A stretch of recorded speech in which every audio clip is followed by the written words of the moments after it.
Venezuela 101. We wish to inform our listeners that for the production of this episode, the voices have been dubbed from Spanish to English using artificial intelligence. Welcome to a new episode of Venezuela 101. This is Milanio Escobar. And here, it's Miguel Pizarro. Given this special season focused on the crisis of Venezuelan migrants and refugees, and to discuss the electoral registration of Venezuelans abroad, today we are joined by Elisa Trotta Gamus. Welcome, Elisa, and thank you for being with us. Hello. Good morning. Thank you very much for the invitation. Elisa is a diplomat and lawyer specializing in international law and policies from the Central University of Venezuela. She has been living in Argentina since 2011 and in 2018 founded the NGO Alianza por Venezuela to fully support Venezuelan migrants in Argentina. In 2019, she was named Ambassador of Venezuela in Argentina by the interim government. Since 2020, Elisa has coordinated various initiatives to assist thousands of Venezuelans who find themselves in vulnerable situations and founded the Argentine Forum for the Defense of Democracy. She is also a board member of various foundations such as the Federalism and Freedom Foundation, where she serves as the Director of International Programs, Democracy and Human Rights.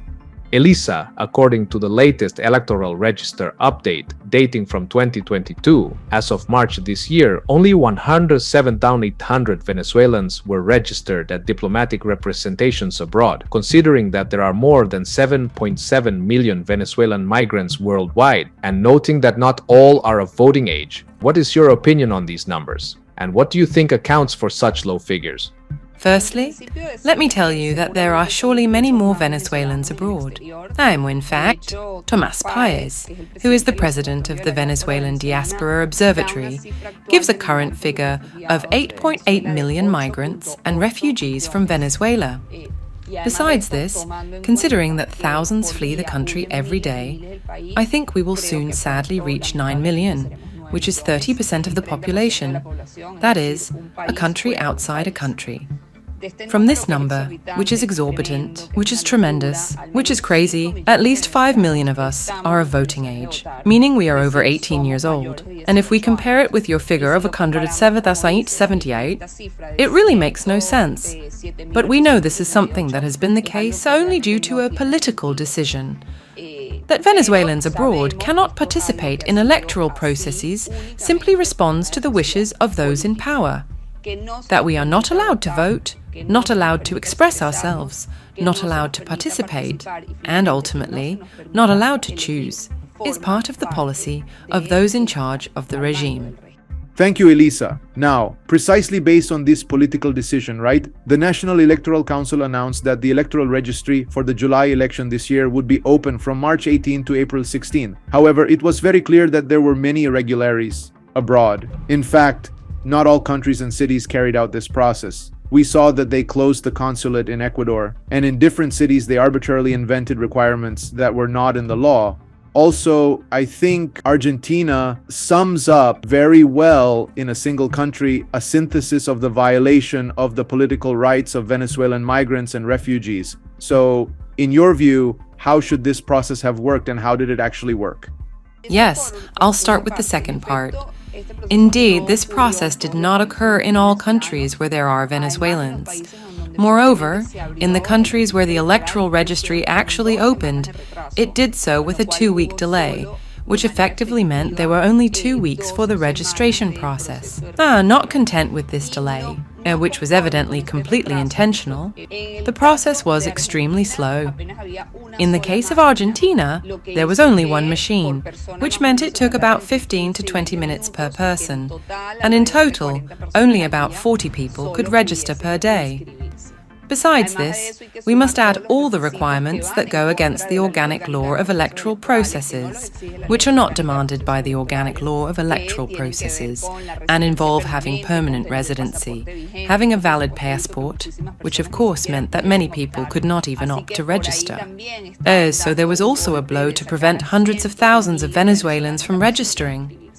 Besides Argentina, where in fact there were queues, it was impressive, Miguel, Milanio, to see people from 4 in the morning waiting to register, rainy days, people also bringing coffee to accompany those in the process. Besides Argentina, I had the opportunity those days to travel to Montevideo, and I went by the Venezuelan embassy there and spoke with several Venezuelans who also told me that the requirements they were given were totally absurd. For example, they asked that the Uruguayan document had to have 1 year of validity and 3 years before expiration, and only people in Uruguay who have already acquired citizen status can have this, not residents. Obviously, they do this with the full intention of having few people register, and I think all this is just part of the system they have put in place to prevent people from voting, since the electoral registry should always be open. And that brings us to the first question: what should have happened? This registry should be constantly open, not just give a couple of weeks and few hours with just one machine for registration. Because imagine if this had been the case, if it had been open, if there had been more than one machine, if the hours had been extended in countries like Colombia, Chile, Peru, Argentina, where there are so many Venezuelans who also constantly show their willingness to register, to participate, what it would have been. I think there is no better person to ask how the mood of the people was than you. You have gone through all these processes of monitoring and accompanying those who wish to update their data or to sign up in the electoral registry. And that's why I would like to know, since you were there elbow to elbow, what do you consider is the perception of the Venezuelan abroad in terms even of mobilization with respect to the vote? And in this particular period, what was the appreciation of the people who wished to register and mobilized and could not, and also of those who served as a pillar of support for everyone trying to participate? What do you think was the impression? What was the feeling there? The Venezuelan definitely wants to vote, wants to participate, wants there to be change, desires it, needs it, visualizes it. Them in Buenos Aires, again, there were several days of queues, people from the early morning. In fact, on Friday, April 16, the last day at 4 in the morning, there were already people waiting. As I told you, many spent hours trying to register, and even though obviously many did not succeed, the energy was spectacular. The demand was, and continues to be, because it continues to be, to extend the registration process for all Venezuelans who are able to vote. But also, all these people who are able to vote understand the nature of the regime we face, and thus know that the task goes much further than the vote itself. Those who could not register want to help by communicating. They want to help by calling others to participate, even by informing their relatives within Venezuela. I believe there is definitely a hope that has not been seen for a long time, and it is the hope to be able to change, to achieve the transition to democracy, and that hope is in the Venezuelans inside Venezuela, as we see every day, and also outside of Venezuela. Venezuelans abroad, as I told you, are extremely attentive to what is happening. Indeed, it is impressive. One sees it every day in the comments, in the people in the street. They seek any way to inform themselves, to talk, to know what opportunity they have, to collaborate with that change, either through the vote, which today is a possibility, one that has not been seen for a long time, or again by helping or collaborating with those who are going, organizing.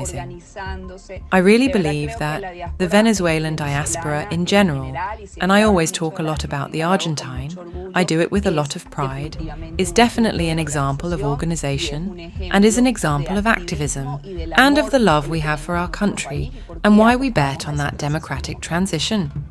The energy of your explanation, Elisa, is totally contagious. Even though we were not in the consulate queue, as you started explaining, I was transported to the dozens of videos I saw of people either excited because they managed it or crying and asking others who could what they did because they could not, right? Now, to close and combining a bit of several topics, Elisa, Argentina has been a good place to sum up the violation of the rights of voters and Venezuelan migrants, also has novel things like the investigation in universal justice and the use of different legal jurisdictions to investigate human rights violations. You, as founder and as an activist of various organizations, what do you think the international community, international and national organizations, can do to exert pressure and help us continue raising our claims and seeking better opportunities? Yes, look, I think the first thing is to understand that, in the face of the advance of authoritarianism in the world, the only possibility we have for those of us who want and work for democracy is to unite. This as a base. This, of course, means strengthening and reinforcing democracy in the countries where it exists, but also fighting together with all the oppressed peoples to achieve freedom in the countries where there is none. And I say this, and maybe it sounds very generalized, but I think the awareness that we must have as citizens, and of course, those in charge of decision-making in this sense, is fundamental.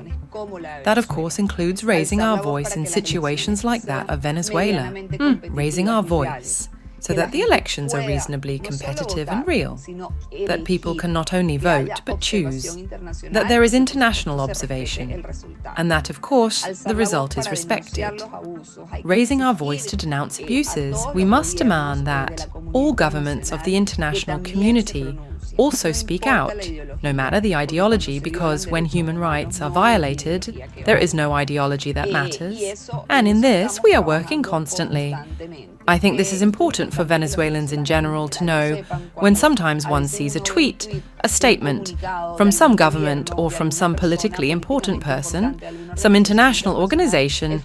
It is fundamental to recognize that behind that there is a years-long effort of activists, politicians, people who have taken the time to inform and also to work.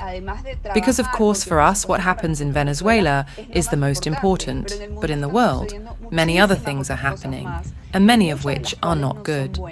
And getting Venezuela on the agenda, on the carpet, part of the agenda of other governments and international organizations, is a job that we have achieved together, activists, politicians, human rights defenders, and the international community. To close, to tell a little, maybe in the simplest way, what you were saying, Miguel, about universal justice specifically in Argentina.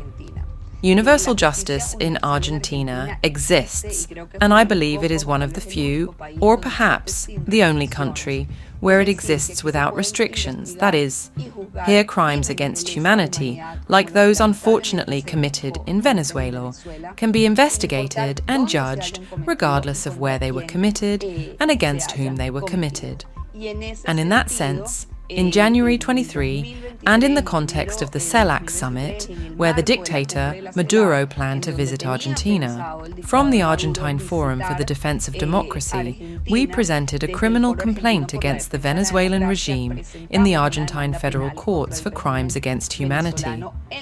Additionally, subsequently and precisely, because Argentina has this very important legal nature that it presents from its constitution, the Clooney Foundation, in June of 2023, presented a demand that added the petition of several victims, and today there is a request for both complaints to be investigated together. To make it as digestible as possible, today, in addition to, of course, to the International Criminal Court, crimes against humanity committed by the Maduro regime are being investigated also in Argentina. And what does this mean? Or how does this affect us Venezuelans and people who defend democracy worldwide? In understanding that all their attitudes are not unpunished, that the acts they commit, the crimes against humanity, the constant violations of human rights, the persecutions, the incarcerations, the tortures, the murders will not go unpunished, and that the world is becoming increasingly smaller for them. They will not be able to move freely, as they intend to do, around the world, because international justice exists, and because we are constantly working for it. And that is exactly why last year, in 2023, Maduro's pretense of being able to visit Argentine soil fell through. Precisely because of everything you mentioned is that it is clear to us that the regime of Nicolas Maduro has put all possible obstacles in the way of Venezuelans being able to exercise their most basic rights, such as the right to choose, not just to vote. As you explained well, the opening of voting in Venezuela does not mean that Venezuelans will have the ability to choose, and much less the diaspora, with all the obstacles to be registered, to update the data. And that is why you're explaining the issue of the reach of justice as it is moving in different international spaces does not leave another option to the regime of Nicolas Maduro, but to entrench itself within Venezuela, being, between quotes, the only safe space left for them. I also want to highlight that you said something that catches my attention that I encapsulated without even being in Argentina, but by following your publications and those of other compatriots on Argentine soil, and that is that the participation of Venezuelan activism is also possible because Argentina has given the conditions to the migrant to legalize themselves, to stabilize themselves, to be able to somehow integrate into society and be able to dedicate time to their country, to be able to have, let's say, the necessary tools to be part of activist movements that allow them to bring back democracy to Venezuela. This is an example that many countries, not only in the region but in the world, should follow, that the more facilities are given to the migrant to be able to integrate into their society, this can do more things to recover what is happening in their country and eventually be able to return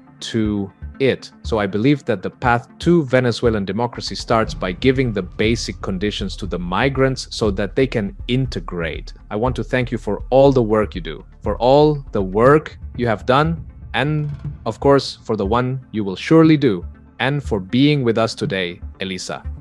I want to underscore 3 phrases from what you shared. There is one that I like a lot, which is that the Venezuelan wants to choose and wants to vote. And that has been discussed a lot about this effort that sometimes sounds a bit strange. But indeed, we want to face a dictatorship with electoral mechanisms. The second is that we have reconnected with hope. And I said it jokingly, but your anecdote at the moment in the consulate of the people in the queues, I think anyone can easily be transported to that moment by everything we saw in those days. The last is that against authoritarianism. Union. Later we will see what differentiates us. Later we will see where the nuances are. But facing an opponent who violates human rights and is so powerful in many facets, the answer is union and the unification of all struggles into one. So, thank you for joining us in this episode today, Elisa. Thank you very much to all of you, really, for everything you do. I follow you, I see you, I listen to you, I am moved to be here with you. I say it sincerely. And yes, Argentina is a wonderful country to migrate to, because I believe they effectively understand that no one leaves their country in the way that we do, because they want to, but that we are willing not only to recover the freedom of our country, but also to contribute to the country that receives us. So thanks again. And I'm sure we will be seeing each other in many other spaces, because there is a very arduous task ahead for all of us, and we must stay united and clear beyond. Sometimes one says, oh, but to hope again. And of course it is worth doing it once and 1,000 times. That's right, we continue onward. Thank you very much, Elisa. In addition to our personal accounts at Miguel Pizarro and at Melanio Bar, you can also follow us on Instagram as @Venezuela101_. Remember, you can listen to us on Apple Podcasts, Google Podcasts, Spotify, and YouTube. Venezuela 101.